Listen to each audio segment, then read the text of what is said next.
Peace, Chiefs, and Deers. It's Bronzebird here with another video. Before I begin, like and subscribe. So today I've been pondering on making this another series within my YouTube journey and getting into the idea about what is it that I sense and I believe is going on in society, that I've been analyzing and just being very critical about the things that I've been seeing for a while. Now, my reason for wanting to dig into this issue nowadays is because of the fact of the matter that we have the idea of rebooting a lot of shows, number one, and also trying to give off this notion of pulling all this liberalism crap into things that already existed before the Generation Z even got here. Now, this is the thing. Yes, I would be considered a millennial without a shadow of the doubt. I do remember a lot of these shows that came out about in the 90s and the early 2000s. There was something very essential about a lot of these programs that was in the 90s that touched on issues about race, about the issues of being a Generation Xer, and also being one of those people who fit within the minority category of a group. Now, this is the thing. What you see of a lot of today is that they try to use all these like old shows that existed from way back when and try to pull on the same stunt in 2021 or 2020, or for the last couple of years that they've tried to, figure out ways of getting these shows and these movies in to appeal to the nostalgicness of millennials and loosely Generation Z. They're mainly trying to target Generation Z, but Generation Z knows nothing about a lot of these shows that came out. They have an idea of it, some of them, and some of them actually do remember these shows coming out specifically in the early 2000s. Now, this is my thing. You know that this summer there's going to be something called Space Jam 2, starring LeBron James, in which I believe LeBron James is just one of those dudes out there that's trying to be Michael Jordan #2. He's supposed to be like Michael Jordan 2.0. And also, like the original movie came out in 1996. And, the 90s was like the haven for a lot of these like new, or even if they did renditions of other shows and movies, there was a freshness to it. It wasn't like they were coming out with movies or shows and the renditions they didn't fit. Now, I'm familiar. Hollywood has a tendency of pulling a lot of old films and then remixing it. Like something like Fahrenheit 451.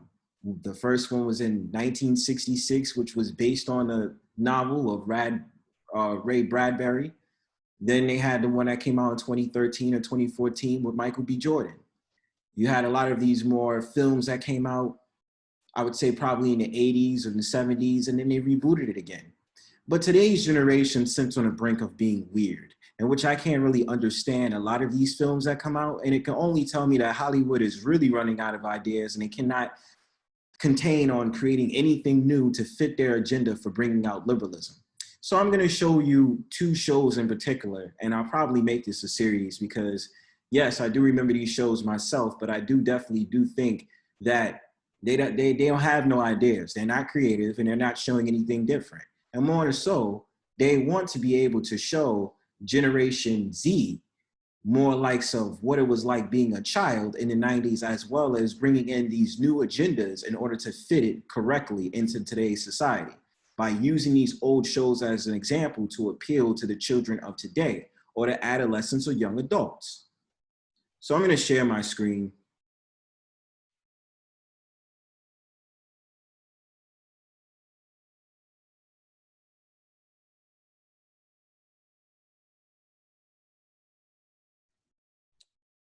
So right here, going up right now, this is the show that they're first supposed to come out with, Proud Family. Now, everybody remembers Proud Family. That was supposed to be the so-called black cartoon show, and it spoke to a lot of people. I definitely do believe that it showed you the realness of living amongst people that was diverse, because it was based on a so-called black family, but also they had neighbors that was Latino. Then they had neighbors that was so-called white people and all these different things. But the greatest thing about that show was showing the unity of a so-called black family standing together. Now, the thing about it is understanding in 2021, especially so-called black men that take notice, they don't want the so-called black man and the so-called black woman to be together even on film. I mean, yeah, you had your leeways that happened in the past, but more so than not, It's always an agenda when it comes to the so-called Black family. Even in Proud Family, you could witness the fact of the matter that they couldn't even have the same skin tone of the characters, such as the mother and the father. The father was dark-skinned, the mother was so-called light-skinned, right? And what you see now is they're going to put in a lot of these liberalism nonsense to add on to this great little great awakening of these reboots of cartoons and all these different things, but it's just lackluster to me. And I think a lot of people who's from the millennial generation agree with my sentiment. So right here it says, see first look at Zachary Quinto and Billy Porter's That Person, new characters in the Proud Family, Louder and Prouder. Now, my thing about it is I believe that people like Billy Porter is just bringing in some agenda. They have him on the front line on trying to bring in this whole entire rainbow type of aesthetic to these old films. And this is my thing. I don't have a problem with the LGBTQ community in particular bringing out new films and all these different things, or putting their spin on films as in making new films and cartoons. They shouldn't take old shows to put in this whole entire thing about having a father in the picture and attack all these different things. But of course, I guess because it's also, this was documented in May and they wanted to get the season out in June, a lot of things are starting to add up. But anyway, EW has the first images of characters voiced by Zachary Quinto, Billy Porter, and E.J. Johnson. Ironically, they had to use those two fellas. So we're gonna watch this clip right here, and I believe that they have Keke Palmer starring as one of the characters in there. I'm not really sure, but I believe so. So check this out.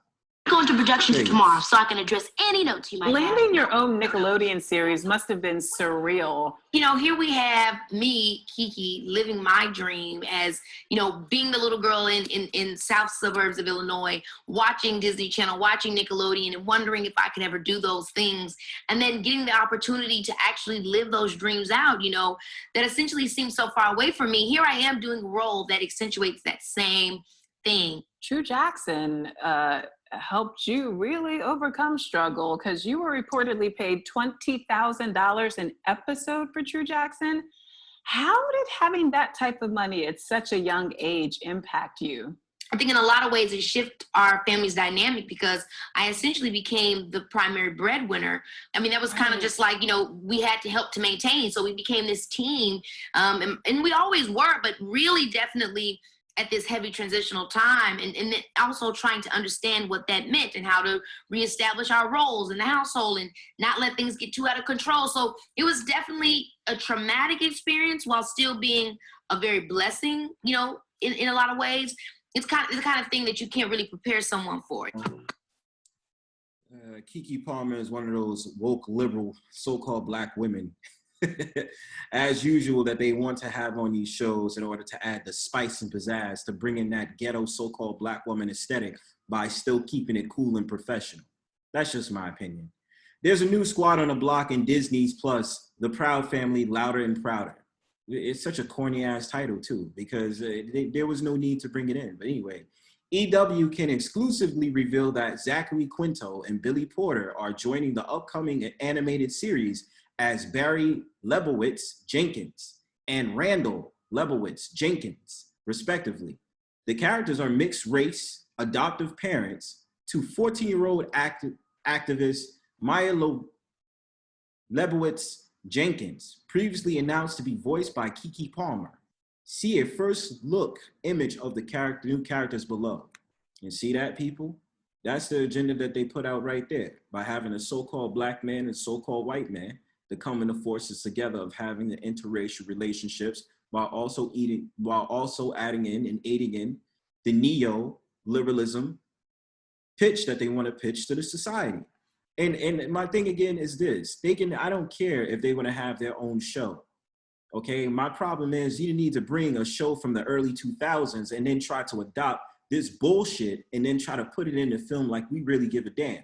And I mean, yeah, to certain people, you know, you might be like, Bronzebird, you sound offended. And I mean, look, listen, I liked the show when I was growing up. I'm not going to sit here and lie. I liked the show when I grew up, but as I noticed, as a bunch of millennials notice, they're just using all these whack-ass new characteristics and trying to bring in these new characters out of nowhere to an old ass show. And my thing about it is that's corny as fuck. Why do you need to do that? So that's what I'm saying, man. And they're gonna try to have this clown ass dude, Billy Porter, sit up there and play this character to talk about, yes, girl, 2 snaps and a dip. Like, get out of here, man. So now it says, also joining the revival is E.J. Johnson, of course, because, you know, again, it's going around with this liberalism type of culture. And because E.J. Johnson seems to be a confused so-called black man, they want to put him in the film to aid in the confusion and the liberalism things that, of course, they do. And watch what it says in this paragraph right here. Rich kids of Beverly Hills who will voice Michael Collins, Penny's best guy friend, who is a non-conforming trendsetter, serving fierce looks at school and on the basketball court. The character was voiced by Phil Lamar in the original series. Hold on. All right, so that's what they decided to do, man. Goddamn. And look at this. This would probably be considered maybe a femboy. I'm not really sure, but either way, again, like I said before, the shit is corny, man. First announced last February, the Proud family, Louder and Prouder, will pick up the story of its central character, Penny Proud, Kyla Pratt, and also include her madcap family, parents Oscar, Tommy Davidson, and Trudy, Paula J. Parker, twin siblings, Bebe and Cece, and her grandmother, Sugar Mama, Jo Marie Payton. We'll also see the return of Penny's loyal crew, Dejanay Jones, Karen Melina White, La Cienega Boulevardes, Elisa Reyes, and Zoe Hauser, Soleil Moon Fire, among others. Also reprising their original roles will be Cedric the Entertainer as Uncle Bobby, Carlos Mencia as Felix Boulevardes, Maria Canala Barrera as Sunset Boulevardes, and Alvaro Gutierrez as Poppy. The series is currently in production at Disney Television Animation for 2022 launch on Disney Plus. It is executive produced by Bruce W. Smith, The Princess and the Frog, and Ralph Farquhar Moesha, both of whom led the original series. Calvin Brown Jr., Moesha, is co-executive producer and story editor. Jan Rata, Big Hero 6, the series, is producer, and Eastwood Wong. Carmen Sandiego is art director.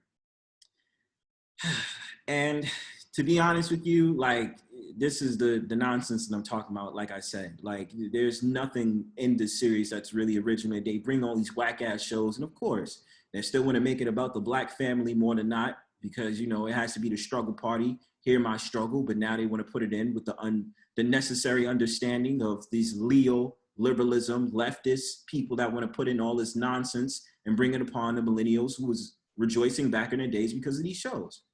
But, you know, I can't tell people, I wouldn't watch it. I'd never want to see it. I never want to, you know what I'm saying? I just understand that they're trying to remarket the meaning of what the so-called black family is, while also including people who aid to their women, think it's cool. This is not just the cartoon itself, it's the society as well, is what I'm trying to say. And by that standard, that they're trying to bring in these shows majestically to aid on to the fact that this is what the new black family is. So there's another show that's out here, Rugrats. And I want to just go over this really quickly because they decided to bring this in as well. You know, and what they wanted to do is stretch upon the idea of bringing in liberalism again. Now, the thing about it is Rugrats, its original run, the pilot came out in 1991. And it was such an eccentric show because it gave the idea of having the minority family. Now, the family was supposed to be so-called Jewish. And also just the fact of the matter, they also featured a lesbian couple in that series back in 1991.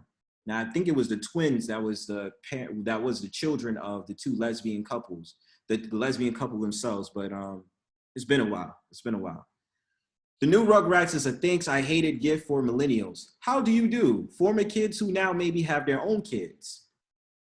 Shout out to Claire. Tommy Pickles, in case you were wondering, would be in his 30s now. So would Angelica, Chucky, Phil, Lil. Susie, and all the other Rugrats alumni, except for those who would be even older still. You might think this is beside the point. After all, even if you were a child during Nickelodeon's golden age, only 90s kids know, you have probably not spent much time worrying about the fate of the Pickles clan and their friends. That is, assuming you missed the extremely cursed arts follow-up, Rugrats All Grown Up, which imagined the kids as teenagers and is a future best left in the past. Except, well, it's not. Rugrats is back with a new CGI reboot debuting Thursday on Paramount Plus. While 3 decades may have passed since the cartoon's original debut, the new edition doesn't change much. Most of the original voice cast returns, including E.G. Daily as a plucky Tommy and Nancy Cartwright as a still cowardly Chucky. But while the show may have hit the big 3-0, no such time has passed for its characters. The babies remain babies, the toddlers remain toddlers, and the terminally uncool 30-something parents remain all of the above. Now, I'm not gonna go through this as much. I just want you to watch the trailer real quick, just so you can get an idea of how corny these people are trying to make it, especially Paramount Plus. But it only aids to my point. Hollywood is running out of a lot of ideas, so they're aiding on the fact of bringing these old shows and old concepts to Hollywood, of course, in order to make it new and marketable to Gen Z. Fair use. Nothing can keep us apart.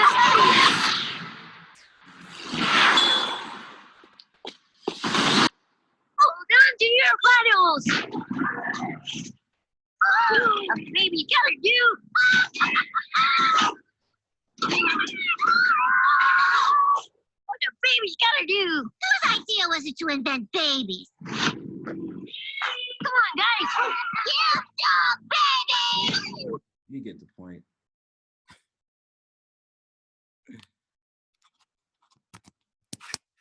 So I just want to know what you guys think about it. In my opinion, I think it's a whack move.